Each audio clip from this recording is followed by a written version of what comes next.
काष्ठी संगमनी वसूनां चिकितुषी प्रथमा यज्ञियानां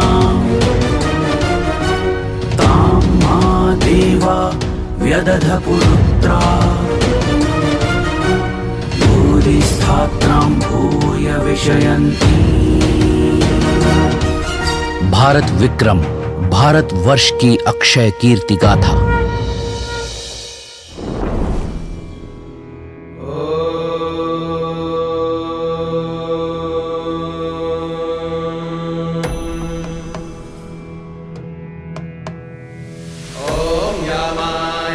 धर्मराजाय मृत्यावे नमः। ॐ अंतकाय वैवस्वताय कालाय नमः। ॐ सर्वभूतक्षाय औदुम्बराय दग्नाय नमः।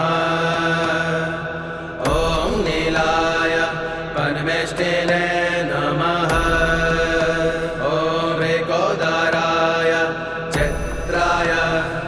चित्रगुप्ताय नमः।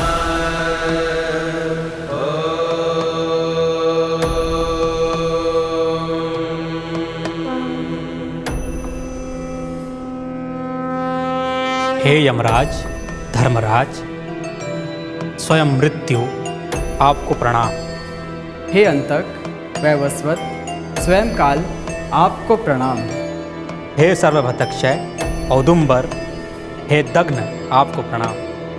हे नील, हे परमेष्टि, हे वृक्कोदर, आपको प्रणाम। हे चित्रगुप्त, आपको प्रणाम। नमस्कार। आपने अभी जिन 14 संबोधनों को सुना वो पितृ तर्पण के समय यमराज के लिए पढ़े जाने वाले मंत्र में प्रयोग होते हैं। यमराज के साथ इन 14 संबोधनों का एक अर्थ ये भी है कि इन 14 विभागों को उनके कार्यों में बांटा गया है, या कहें कि 14 विशेषताएं हैं। हर विभाग या कार्य के लिए उनके पास कोई ना कोई सहायक होता है। ऐसे ही उनके एक सहायक हैं जिनका नाम है यमदूत। तो चलिए विष्णु पुराण में वर्णित यमराज और यमदूतों की चर्चा से ही आज हमारे एपिसोड की शुरुआत करते हैं, जिसे यम गीता कहा जाता है। भगवान, आपको हमारा प्रणाम। भगवान, आप सभी के स्वामी हैं, परंतु हम देखते हैं कि आप भी किसी का ध्यान करते हैं। वो कौन है भगवान? मैं सभी का स्वामी नहीं हूं यमदूत। मैं तो स्वयं एक सेवक हूं। देव पूज विधाता ने मुझे यम के नाम से इन तीनों लोकों के पाप पुण्य के विचार के लिए नियुक्त किया है। इसका अर्थ है आप भी स्वतंत्र नहीं हैं, आप भी किसी के वशीभूत हैं। यमदूत, परमात्मा परम ब्रह्म का एक नाम यम भी है, अर्थात इस जीवन के नियंता तो वही है, परंतु उन्होंने मुझे धर्मयुक्त व्यवहार के शिक्षण और पालन का कार्यभार सौंपा है। हरि गुरु वश गो अस्मि ना स्वतंत्रतः प्रभवती संयमने ममापि विष्णु। मैं अपने गुरु श्री हरि के वशीभूत हूँ, अर्थात स्वतंत्र नहीं हूँ। भगवान विष्णु मेरा भी नियंत्रण करने में समर्थ है। यही कारण है कि मैं तुम्हें कहता हूँ परिहरि मधुसूदन प्रपन्नान, अर्थात श्री विष्णु शरणागत मनुष्यों को छोड़ देना। भगवान विष्णु के शरणागत मनुष्यों पर यमराज का वश नहीं चलता। ये एक पौराणिक विचार है और कई लोगों के मन में यह सवाल आएगा कि यह तथ्य पुराण के अनुसार बदल भी सकता है। कहीं विष्णु पुराण में विष्णु भक्तों पर यमराज का वश न चलने की बात होगी, तो कहीं कहा जाएगा कि शिव भक्तों पर यमराज का वश नहीं चलता। परंतु आश्चर्यजनक तथ्य यह है कि यमदूत के मन में भी ऐसा ही प्रश्न आता है, और वो एक ऐसा सवाल करते हैं जो एक ऐसा मार्ग खोलेगा जो सभी के लिए अनुकरणीय है। सत्य ये है कि यमराज का कार्य सदैव यही रहा है, सही पथ का प्रदर्शन। भगवान, पृथ्वी पर धर्म के कई रूप प्रकट होते दिखाई देते हैं। मनुष्य परम ब्रह्म को कई रूप में पूजता है। हाँ भगवान, ऐसे में हम कैसे जाने कि हरिभक्त कौन है? हे भगवान, आप ही बताइए। खलु या दशो अस्य भक्ता, भक्त कैसा होता है? समवतीरात्मा चूहय द्विपक्ष पक्षे न हरति न च हन्ति किंचिदुच्चोः सिद्ध मनसम तम वेहि विष्णु भक्ता। अर्थात जो व्यक्ति अपने मित्रों और विपक्षियों के प्रति समान भाव रखता है, किसी के धन पर बुरी दृष्टि नहीं डालता, हिंसा नहीं करता तथा राग और द्वेष से दूर रहकर निर्मल चित्त वाला होता है, उसे भक्त जानो। निर्मल चित्त से क्या तात्पर्य है भगवान? भवती च भगवत्यनन्य चेता, जो परम ब्रह्म का निरंतर चिंतन करता है उसका निर्मल चित्त होना स्वाभाविक है। जो इस भाव की अवस्था में रहता है उसके लिए कनकमपि रहस्यवेक्ष बुद्ध्या तृणमेव यस समवेदी वे परस्वम। एकांत में पड़ा सोना भी तृण के समान है, वो सदैव विस्मरण रखो। विमलमतिरा मत्सरः प्रशान्तः शुचिचरितो अखिलसच्चमित्रभूतः प्रियहितवचनो हस्तः मानमायो वसते सदा हृदि तस्य वासुदेव। जो व्यक्ति निर्मल चित्त, ईर्ष्या रहित, अत्यधिक शांत, शुद्ध चरित, समस्त जीवों का मित्र, प्रिय और हितवादी तथा अभिमान और माया से रहित होता है, उसके हृदय में भगवान वासुदेव अर्थात परब्रह्म का सर्वदा वास होता है। यमगीता में यमराज ने यमदूतों के साथ चर्चा के माध्यम से एक ऐसे आदर्श चरित्र को प्रस्तुत किया है जिसका अनुसरण प्रत्येक मनुष्य कर सकता है। हम देखते हैं कि एक आदर्श समाज के लिए समाज शास्त्री जिन आदर्श गुणों की चर्चा सामाजिक विज्ञान में करते हैं, उनके प्रथम प्रवर्तक यमराज ही हैं। यमराज यमदूतों से यही तो कह रहे हैं कि जो व्यक्ति सदचरित्र वाला होता है उस पर हमारा कोई अधिकार नहीं, वो स्वयं अपने जीवन का अधिकारी है। भगवान, क्या वास्तव में ऐसा कोई चरित्र मृत्यु लोक में संभव है? अवश्य संभव है। ऐसा ही एक चरित्र मृत्यु लोक पर निर्मित हो रहा है।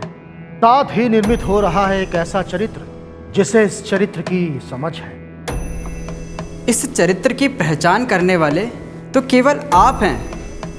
मृत्यु लोक में इस चरित्र को समझने वाला और कौन है? सावित्री। उसे पहचान है एक सदचरित्र की, और वही चुनेगी एक सदचरित्र पुरुष को। महाभारत के अनुसार मद्र देश में अश्वपति नाम के राजा का शासन था। अश्वपति की पुत्री का नाम था सावित्री। अश्वपति ने सावित्री को यह अनुमति दी थी कि वो भ्रमण कर अपने लिए वर की खोज स्वयं करे। एक दिन जब अश्वपति देवर्षि नारद के साथ चर्चा कर रहे थे, तभी सावित्री का आगमन हुआ। प्रणाम देवर्षि। आयुष्मान भव। प्रणाम पिताश्री। कल्याण। कहो पुत्री, क्या तुम्हारी खोज पूर्ण हुई? हाँ पिताश्री, मैंने शाल्व देश के राजा द्युमत्सेन के पुत्र सत्यवान को अपने मन में पति मान लिया है। नारायण नारायण। राजन, ये दुखद है क्योंकि आपकी पुत्री से बड़ी भूल हुई है। भूल? कैसी भूल देवर्षि? मुझे ज्ञात है कि राजा द्युमत्सेन अंधे हो गए हैं और उनके शत्रु उनका राज्य छीन चुके हैं और अब वे अपने पुत्र सत्यवान के साथ वन में रहते हैं। परंतु इससे मेरे निर्णय पर कोई प्रभाव नहीं पड़ेगा। परंतु एक राजविहीन राजा के पुत्र को पति मानना भूल नहीं है पुत्री? नहीं पिताश्री, जिसके पिता और माता दोनों ही सत्य बोलने वाले हो, यही कारण है कि उनका पुत्र सत्यवान हुआ। और सत्यवान के गुण में आपसे क्या कहूं, आप स्वयं देवर्षि से पूछिए। हाँ राजन, सत्यवान जितेंद्रिय है, मृदुल स्वभाव वाला शूरवीर है। वो लज्जाशील, ईर्ष्याहीन और सत्यवादी है। सत्य तो यह है राजन कि उसमें सरलता का निरंतर निवास है और उसका मन अविचल है। ये वही गुण थे जिनका वर्णन यमराज ने किया था, और ये सारे गुण सत्यवान में थे, और इनको देखने की योग्यता रखने वाली केवल सावित्री थी। लेकिन फिर ऐसा क्या हुआ कि देवर्षि नारद ने कहा कि सावित्री से भूल हो गई है। देवर्षि, आप सत्यवान को गुणवान भी कह रहे हैं और ये भी कह रहे हैं कि सावित्री से भूल हुई, अर्थात उसमें कोई ना कोई अवगुण अवश्य होगा। नारायण नारायण। राजन, वो अल्पायु है। 1 वर्ष के पश्चात उसकी मृत्यु निश्चित है। सावित्री! पिताश्री, मेरा संकल्प अटल है। सत्यवान दीर्घायु हो या अल्पायु, मेरा पति वही होगा। सावित्री का निश्चय दृढ़ था। देवर्षि नारद ने भी सावित्री के निर्णय को उचित माना और उसका समर्थन किया। सावित्री और सत्यवान का विवाह हो गया। यमराज ने पहले ही कहा था कि स्थिर बुद्धि के लिए सोना और तृण समान है। सत्यवान के लिए राजमहल और वन समान थे। सावित्री को भी इसका ज्ञान था। यही कारण है कि दोनों वन में सत्यवान के माता पिता के साथ सुखपूर्वक रहने लगे। लेकिन ठीक 1 वर्ष बाद वो दिन आ गया जो नियत था। आज सत्यवान के जीवन का अंतिम दिन है। मैं स्वयं सत्यवान के आगे के मार्ग को प्रशस्त करने जाऊंगा। परंतु आप ही क्यों? क्योंकि न सत्यवान का चरित्र साधारण है और न ही उसकी पत्नी सावित्री का दृढ़ निश्चय। सावित्री जीवन और मृत्यु को स्पष्ट देख सकती है। उसने जीवन को जैसा है वैसा ही स्वीकारा है, अतः वो मृत्यु पर प्रश्न करने की अधिकारी है और उसके प्रश्नों के उत्तर देने की क्षमता और अधिकार केवल मैं रखता हूं। यमराज सही थे। यमराज जैसे ही सत्यवान के प्राणों को नई राह दिखाने निकले, वैसे ही सावित्री अपने प्रश्नों के साथ उनके पीछे पीछे हो गई। सावित्री उस परंपरा के प्रतिनिधि है जो सत्य को स्वीकार भी करती है, परंतु अपना कर्म करने से पीछे नहीं है। सावित्री सत्यवान की मृत्यु को स्वीकार तो कर रही है, परंतु उसके अपने भी कुछ कर्तव्य हैं जिनसे वो पीछे नहीं हट रही।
सावित्री, अब तुम घर लौट जाओ और पत्नी के कर्तव्य को पूर्ण करो।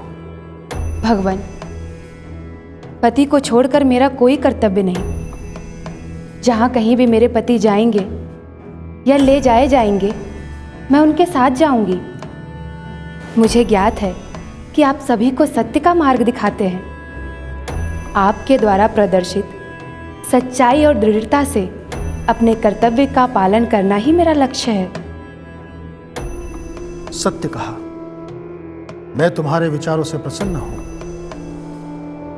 सत्यवान के प्राणों के अतिरिक्त कोई भी वर मांगो। भगवान, मेरे ससुर के नेत्रों की रोशनी आ जाए और उन्हें उनका राज्य पुनः मिल जाए। उचित है, ऐसा ही होगा।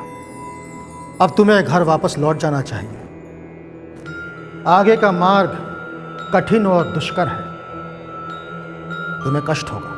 भगवान, मेरे पति मेरे साथ हैं। मुझे उनके साथ रहकर कोई कष्ट कैसे प्राप्त हो सकता है? वैसे भी मैं तो उनके सुख और दुख दोनों की संगिनी हूं। तुम्हें यमलोक और यमलोक के मार्ग से भय नहीं लगता? साधारण मनुष्य आपको यम कहते हैं और आपको देखकर डरते हैं, परंतु वे आपके वास्तविक स्वरूप को नहीं जानते। आप तो प्रेम और दया से संसार का नियंत्रण करते हैं। आप उस माता की भांति हैं जो अपने बच्चे के प्रेम में उन्हें डांटती हैं, डराती हैं, परंतु उन्हें कष्ट में देखकर स्वयं दुखी हो जाती हैं।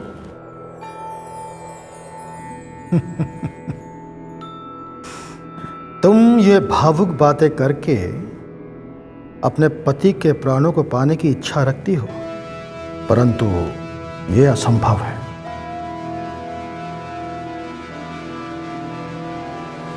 चलो एक वर और मांग लो, सत्यवान के प्राणों के अतिरिक्त।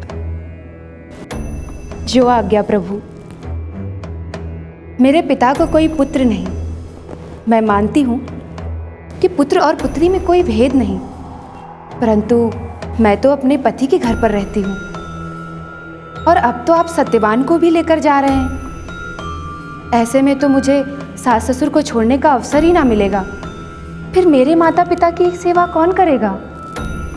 यही कारण है कि मैं आपसे उनके लिए 100 पुत्र मांगती हूँ। तथास्तु, तुम्हारे पिता को पुत्रों की प्राप्ति होगी।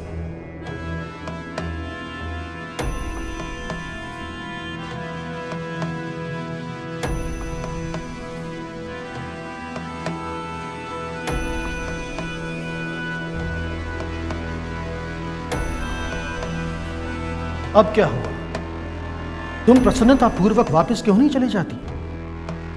भगवान, मैं यहीं अति प्रसन्न हूं, क्योंकि सत्य संगति के सुख से बढ़कर संसार में और कोई सुख नहीं, और आपसे बढ़कर कोई संत नहीं। मैं तो आपसे यही कहूंगी कि आपके संग के समान ही मुझे सदैव सत्य संगति प्राप्त हो। अद्भुत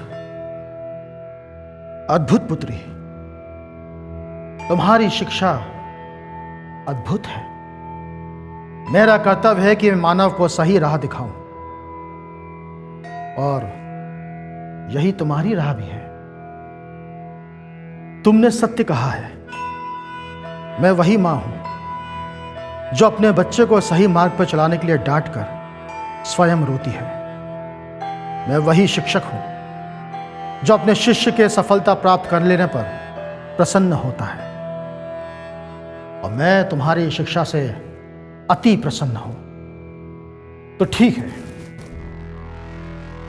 तुम एक वर और मांग लो, सत्यवान के प्राणों के अतिरिक्त। उसके बाद तुम्हें वापस लौटना ही होगा। जो आज्ञा प्रभु। मुझे 100 पुत्रों की प्राप्ति हो। तथास्तु। क्या कहा तुमने? 100 पुत्र? और आपने कहा तथास्तु। आप परम दयालु हैं भगवान। आपके मुख से तथास्तु यूं ही निकल गया। आप भी जानते हैं कि मुझे 100 पुत्रों की प्राप्ति तभी होगी जब आप मुझे सत्यवान के प्राण वापस लौटा देंगे।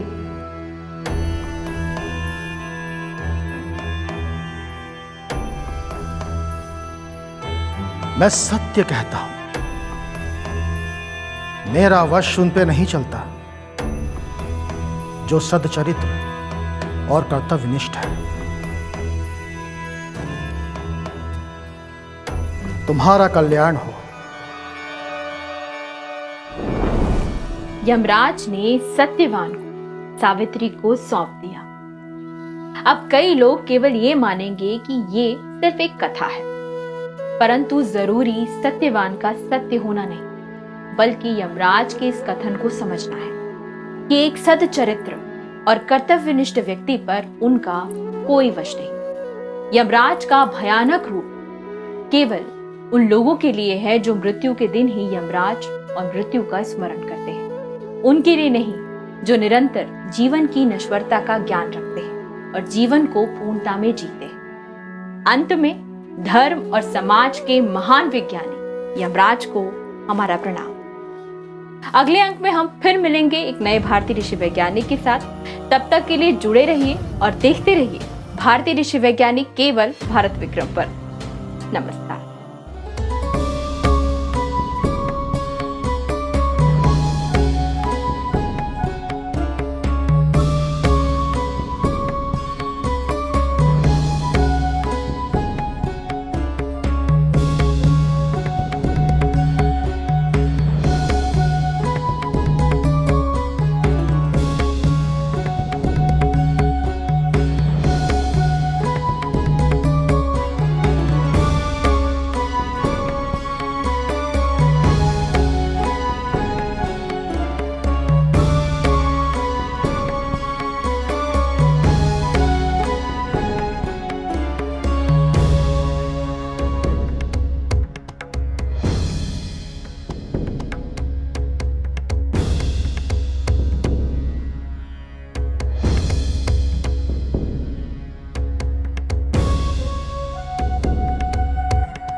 राष्ट्री संगमनी वसूनां चिकितुषी प्रथमा यज्ञियानां तां मा देवा व्यदध पुरुत्रा भूरिस्थात्रां भूय विषयन्ति। भारत विक्रम भारत वर्ष की अक्षय कीर्ति गाथा।